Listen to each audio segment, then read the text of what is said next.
Hello, hello, and welcome to Easter Sunday or Resurrection Sunday.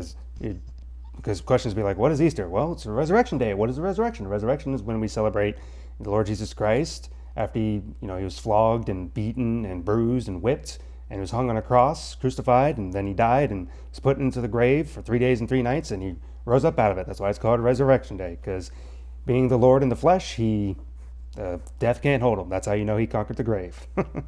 So that's what we celebrate as Christians and everything. But there is an interesting little thing. Also, I think it's Passover supposedly tonight. I forget which. I need to look that up. But something interesting of a question is brought up, and that is the 3 days, 3 nights thing. Because we know from, if I go to Luke's account, we know it's about 3 o'clock in the afternoon when he, died.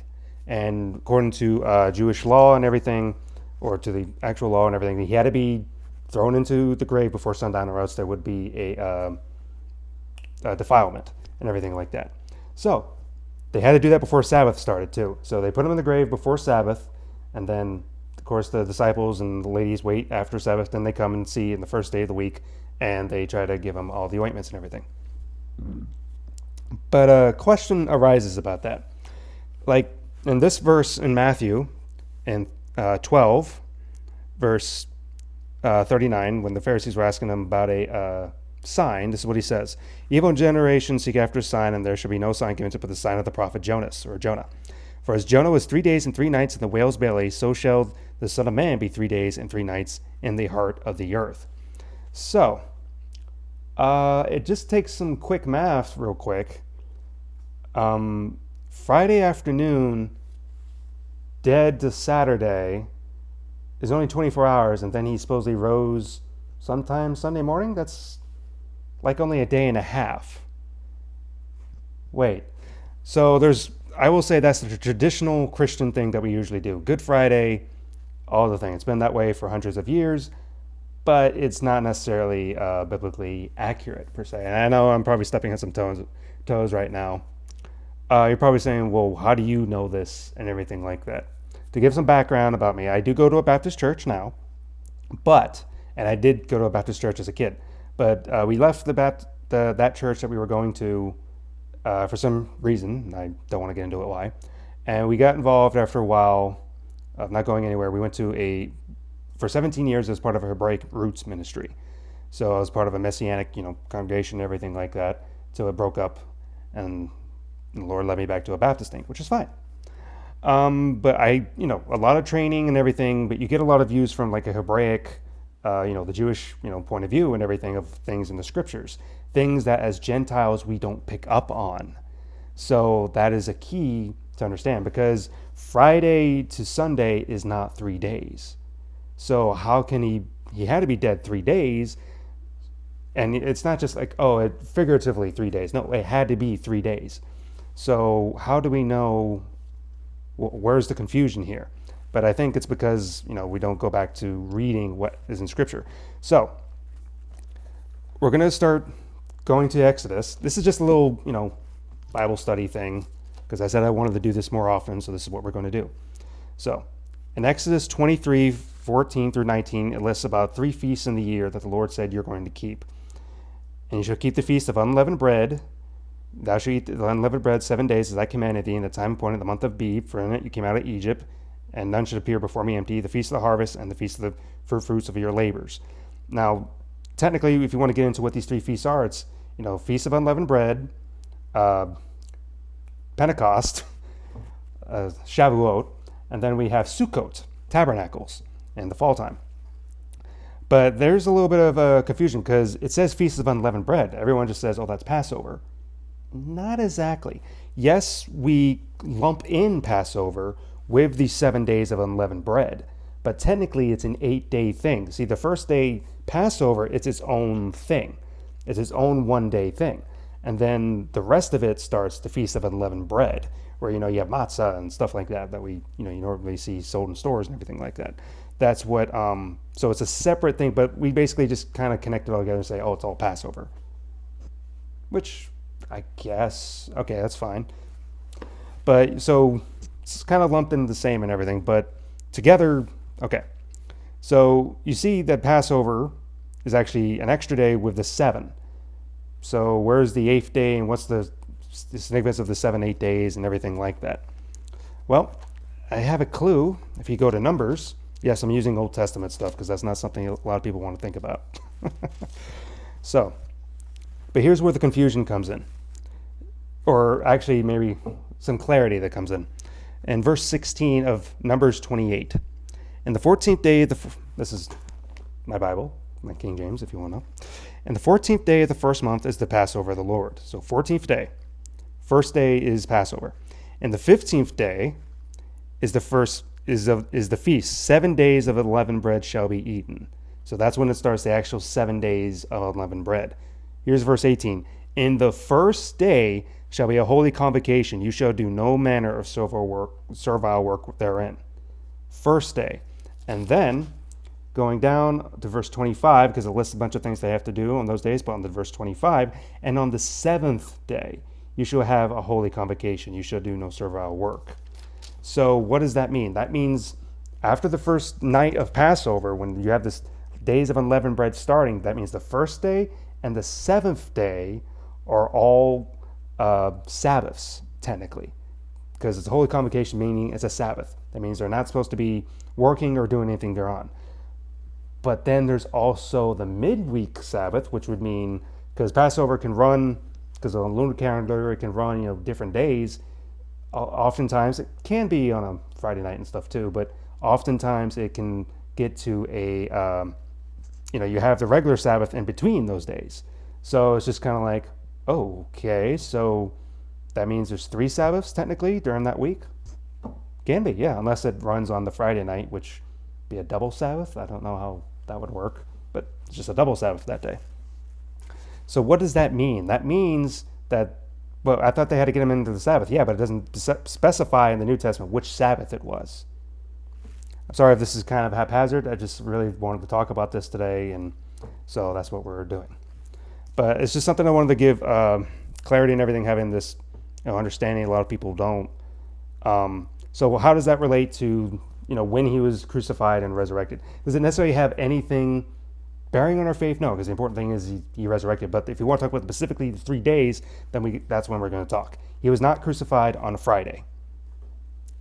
I still stand by that. I know tradition and everything. I stand by that. He was not crucified on a Friday, because there's no way to fulfill scriptures of 3 days and 3 nights if he was crucified on Friday.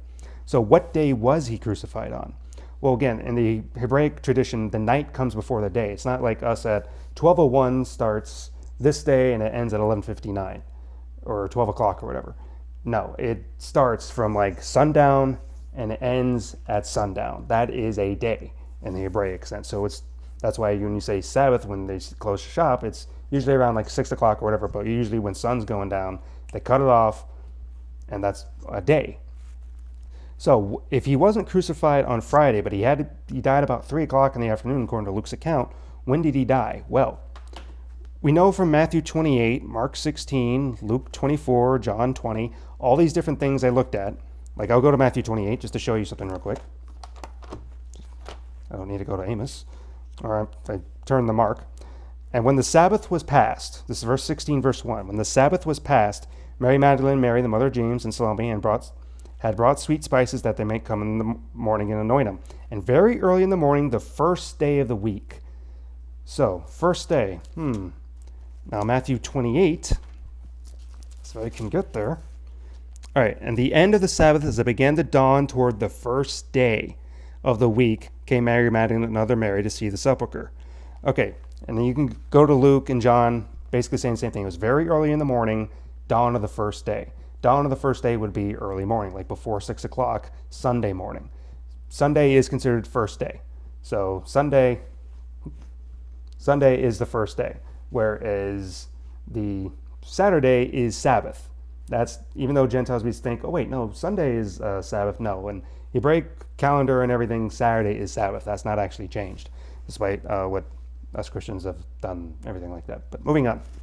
So, if he rose then Sunday morning, then we just have to count backward 3 days. He had to be in Sabbath, Saturday. So Saturday, Friday, Thursday. So that means, more likely, he was crucified on and died on Wednesday, because it had to be in the afternoon and before the time started on the next day. So, and again, the first day of unleavened bread was a Sabbath. That's why they had to rush to get him in. So he was put in. Uh, Once he died before Thursday night, or Thursday began at night, which would be Wednesday. Wednesday night, because that would be into Thursday. So you can say from Thursday to Friday to Saturday. Now you're probably saying, well, why did they wait so many times or so long to get to them and everything like that? Well, because they thought he was going to be buried and then think of the resurrection and everything like that. So the order of events are probably like this. Wednesday, about 3 o'clock, he finally dies and everything, and he's put into the burial, by Joseph of Arimathea and everything. And then, sun sets and everything. That starts the first Sabbath of unleavened bread. So Thursday passes, and then they get into Friday. Now, it takes a while. They wouldn't have done anything because it's Sabbath, so they're not going to prepare any spices and everything. And they're probably also, mind you, all still in a state of shock that, they saw him die and everything. So I'm not sure if anyone really was in the mood per se to do anything, even if they wanted to. But more likely they were observing Sabbath and not necessarily doing any work. But it's more than likely that they just more in shock and more mourning, if anything, if I had to guess. Which is understandable. You see him die a horrific death on the cross is just like, So once that Sabbath is over, Thursday night into Friday, that's, it takes a while to prepare the spices and everything. There's certain spices for burial that have to be made, like the myrrh and everything like that. Yes, they could have bought it easily, but still there might have been some sort of preparation and everything like that. So to prepare and everything like that would have taken a day. And then they had to wait till the next Sabbath for that to happen. So once Friday passes, it's going to go to the Sabbath. They rested that day, so they couldn't necessarily do anything. Then Sunday, once the Sabbath is over, that's when he raises, because he's Lord of the Sabbath, and he raises then. And the ladies get there and wait, the tomb's already empty and everything. Because seemingly on way, was it in Matthew? Yeah, in Matthew verse 28:2, behold, there was a great earthquake, for the angel of the Lord descended from heaven and came and rolled back the stone from the door and sat upon it. It's like seemingly while the ladies were walking there, the earthquake happened, and that's when he was resurrected, even before they just got there.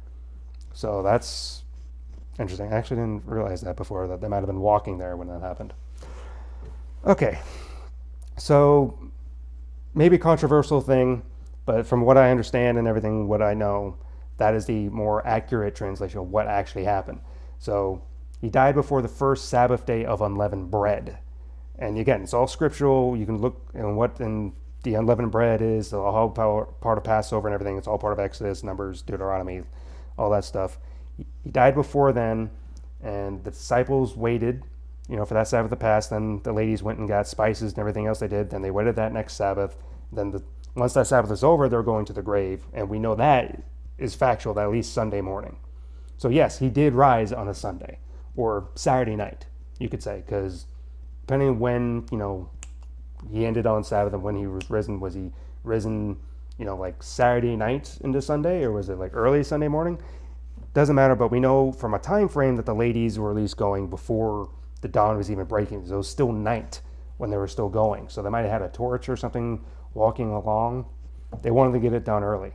Now, if they got there and trying to get it unsealed to try to get it from the Romans to try to at least bury him and everything, I don't know if they were starting to get permission. I don't know. That would have been an interesting thing. But we don't have to think about that because we know he rose up. That's the exciting thing about it all. So, I don't know what you think. I don't know if you've ever thought that before about the connection between all the days. I'm sorry if it's kind of haphazard. I'm not really used to being one that really talks and really explains things well. It's just kind of how I am.